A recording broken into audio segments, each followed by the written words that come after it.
No więc idziemy do zamku Malbork. Witamy pochmurną pogodą, ale to nic, dotrzemy na miejsce. Zakon Szpitala Najświętszej Marii Panny Domu Niemieckiego w Jerozolimie, u nas potocznie znany pod całkiem inną nazwą Zakonu Krzyżackiego, a w rzeczywistości powstał on w roku 1190 podczas trzeciej wyprawy krzyżowej do Ziemi Świętej. I na samym wstępie, gdy już patrzymy na fosy przy pierwszym murze obronnym, to muszę powiedzieć, powinniśmy być pod wrażeniem, ponieważ takich umocnień nie powstydziłyby się najlepsze kastra w świecie rzymskim. A co nie było tak naprawdę taką oczywistą sprawą w innych zamkach średniowiecza, to zdecydowanie tutaj w Malborku fosa jednak była wypełniona wodą. Na początku ów zakon był tylko skromnym bractwem szpitalników, kontynuując tradycję innego szpitala niemieckiego istniejącego już w Jerozolimie od około 1143 roku. Nowe założone bractwo i finansowane przez kupców z Lubeki oraz Bremy kierowało czymś w rodzaju przytułku dla chorych, rannych i umierających już chrześcijan. A w roku 1198 biskupi z terenu Ziemi Świętej, Rzeszy i krzyżowcy pochodzenia niemieckiego podjęli ważną decyzję, zamieniając ów zakon szpitalników w zakon rycerski. Kolejną bardzo ważną rzeczą było nadanie im reguły, która wzorowała się na statutach dużo bardziej znanych zakonów uczestniczących w krucjatach, czyli Joannitów i Templariuszy. A najważniejszą ideą zakonu była działalność szpitalna, opieka nad pielgrzymami oraz chorymi i oczywiście walka z wrogami Kościoła.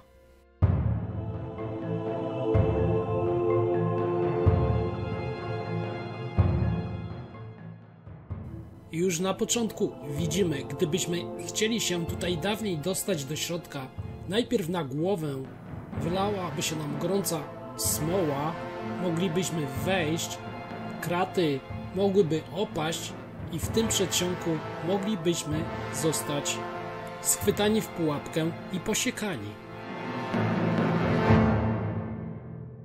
Wkrótce jednak zakon popada w konflikt z templariuszami oraz joannitami i zaczyna bardziej dostrzegać swoją szansę w Europie kontynentalnej. Ponieważ być może niewielu z Was to wie, ale w roku 1211 zakon przyjął wezwanie króla węgierskiego i waleczni mnisi przystąpili do walk z tamtejszymi poganami, ale król Węgier Andrzej II szybko spostrzegł, że oto rycerze zaczynają kształtować u niego w państwie coś na kształt własnego państwa.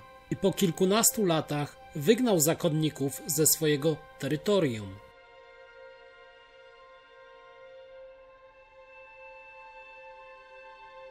A my teraz jesteśmy już przy drugim murze obronnym i przy kolejnej bramie, gdzie ponownie zobaczymy, jaką była śmiertelną pułapką. Powiedzmy, że w sam raz dla pogańskich plemion Bałtów, którzy w tamtym czasie z Prusów zapuszczali się aż po samą Małopolskę, łupiąc, mordując i grabiąc. Nie wspominając już o samym Mazowszu, które było naprawdę w niezłych opałach.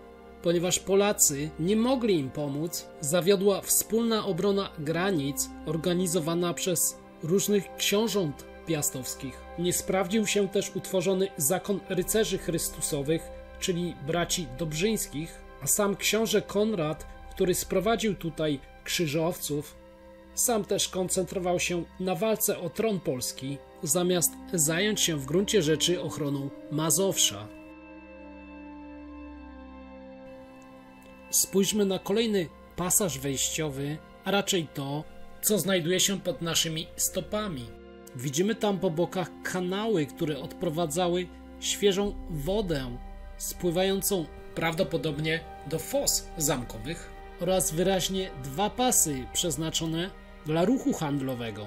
Doskonale zorganizowana stolica państwa zakonnego. I zakon potrzebował około 50 lat, aby zająć ziemię pogańskich Prusów, zadać ostateczny cios Jaćwingom i powoli cementować swoje władztwo na tych ziemiach już w XIII wieku. Oczywiście zamek, na który teraz patrzymy, pochodzi z okresu szczytowej potęgi zakonników, ale na początku wszystko to wyglądało zupełnie inaczej i skromniej, czyli była to konstrukcja drewniano-ziemna, ale już wtedy z wałami, palisadami i basztami. Ogólnie era zamków murowanych w Prusach rozpocznie się na dobre w drugiej połowie XIII wieku, kiedy to właśnie zakon przesunie swój podbój bardziej już na wschód. I oprócz głównego zamku w Malborku, na tych terenach powstało około 120 innych twierdz. I w roku 1309 właśnie Malbork staje się główną siedzibą mistrzów zakonu, a co za tym idzie stolicą nowo powstającego państwa, ulokowanego nad rzeką Nogat na szlaku biegnącego z południa na północ i ze wschodu na zachód. Wiek XIV to bardzo ważny wiek i od tej pory, jako przecież stolica, zamek musiano znacznie powiększyć ze względu na funkcje, jakie miał tutaj pełnić. Większa załoga zbrojna to raz, całe otoczenie mistrza i inni goście to dwa. I na koniec funkcja numer 3. Zamek musiał stać się majestatyczną konstrukcją w celach propagandowych, gdyż musiał odzwierciedlać siłę i potęgę zakonników. I to właśnie w tym wieku otrzymuje on trzeci mur obronny i od tej pory możemy podzielić zamek na przedzamcze, zamek średni oraz zamek wysoki, a my w tej chwili znajdujemy się w zamku średnim i z dziedzińca zmierzamy do reprezentacyjnego Pałacu Wielkich Mistrzów. A po drodze przypomnę wam jeszcze o tym, że na początku książęta polscy traktowali zakonników jako swoich sprzymierzeńców, a do diametralnej zmiany doszło z chwilą zajęcia przez nich Pomorza Gdańskiego i samego Gdańska. Notabene doszło wtedy do krwawej rzezi polskiej załogi właśnie w tym mieście. Najpierw z zakonem walczy Władysław Łokietek, odnosząc sporadyczne sukcesy, ale nadal zakonnicy rosną w siłę. Następujący po nim Kazimierz Wielki próbuje problem rozwiązać głównie dyplomatycznie, ale też sukces, jaki odnosi, jest raczej połowiczny, a prawdziwym punktem zwrotnym stanie się sojusz dwóch państw, które dotychczas były sobie wrogie, czyli Królestwa Polskiego i Litwy, bo czyż nie jest tak, że wróg mojego wroga jest moim przyjacielem? W drodze do refektarzy przychodzimy najprawdopodobniej przez komnaty, które kiedyś zamieszkiwał sam wielki mistrz zakonny, a na ścianach widzimy zielone latorośle, które z założenia miały przypominać ogrody oliwne znajdujące się w Ziemi Świętej. A tu taka ciekawostka. W dobie tamtych czasów właśnie w malowidłach używano tylko paru podstawowych kolorów, czego przykładem jest tu właśnie zielony, bo nawet w tym kontekście życia ludzi tamtej epoki wszystko miało być podporządkowane chrześcijaństwu. A przed chwilą właśnie minęliśmy prywatną kaplicę Wielkiego Mistrza, gdzie na ścianach możemy się dopatrzeć pozostałości średniowiecznych polichromii. W ten sposób wkroczymy za chwilę do głównej sali Pałacu Wielkiego Mistrza, czyli letniego refektarza.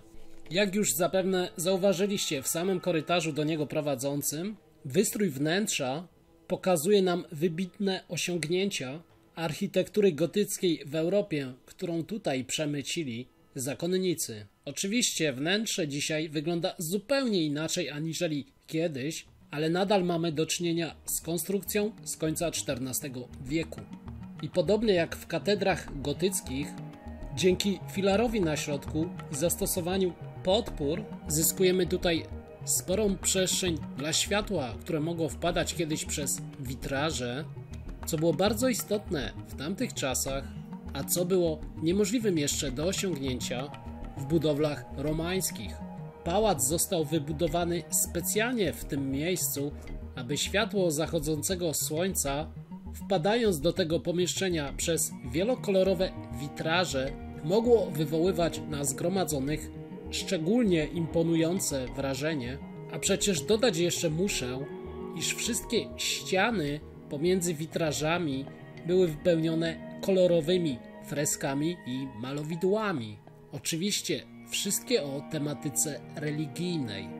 Dominantą w tej sali był kolor czerwony i tak samo jak zielony miał on duże znaczenie w dobie średniowiecza, bo czerwień stanowiła symbol siły i majestatu panującego władcy, co w zasadzie wywodzi się z czasów wcześniejszych, ze starożytnego Rzymu, ale w epoce, gdy chrześcijaństwo wpływało na niemal każdy aspekt życia ludzi, barwa ta zyskała nowe, ważne znaczenie krwi samego Chrystusa.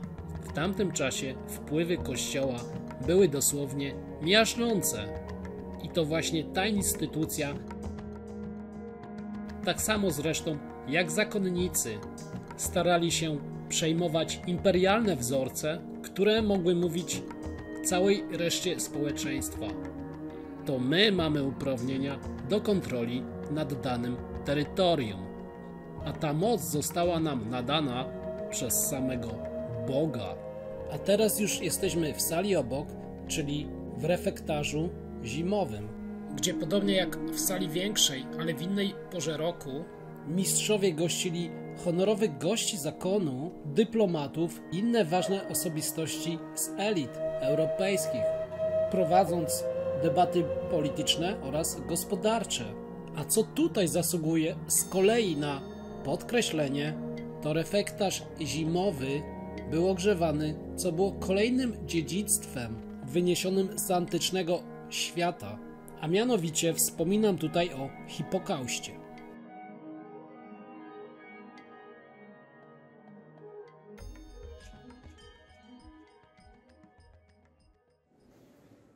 Opuszczamy już Pałac Wielkiego Mistrza i udajemy się powoli na zewnątrz, gdzie panują te tutaj na Pomorzu październikowe chłody, dlatego jestem właśnie w kapturze. Idziemy dalej.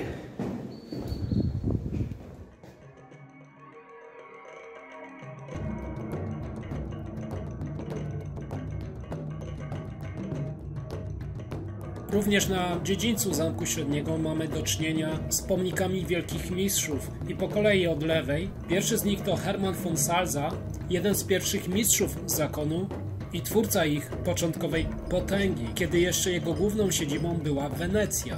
Z kolei druga figura przedstawia mistrza, który przeniósł właśnie główny dom zakonników stamtąd do Malborka. Kolejna statua przedstawia mistrza z drugiej połowy XIV wieku, kiedy to za jego sprawą państwo zakonne staje u szczytu swojej potęgi, znakomicie rozwija się gospodarczo i zwiększa się zdecydowanie zasiedlenie tych terenów. Natomiast ostatni posąg to Albrecht Hohenzollern, poniekąd persona na pewno lepiej już znana z racji tego, że to właśnie on złożył hołd lenny królowi Polski i przekształcił zakon krzyżacki w państwo świeckie. W ten sposób dotarliśmy do kolejnej z bram prowadzących na Zamek Wysoki, ale o tym, co dalej znajduje się w Malborku, to opowiem w następnej części filmu. Jeśli ten odcinek Zamki Średniowiecza podobał się Wam, to zostawcie może jakiś komentarz i zachęcam również do subskrypcji i pozostawienia kciuka w górę, jeśli uważacie, że film był interesujący. I do zobaczenia oraz usłyszenia na kolejnym filmie. Pozdrawiam, cześć!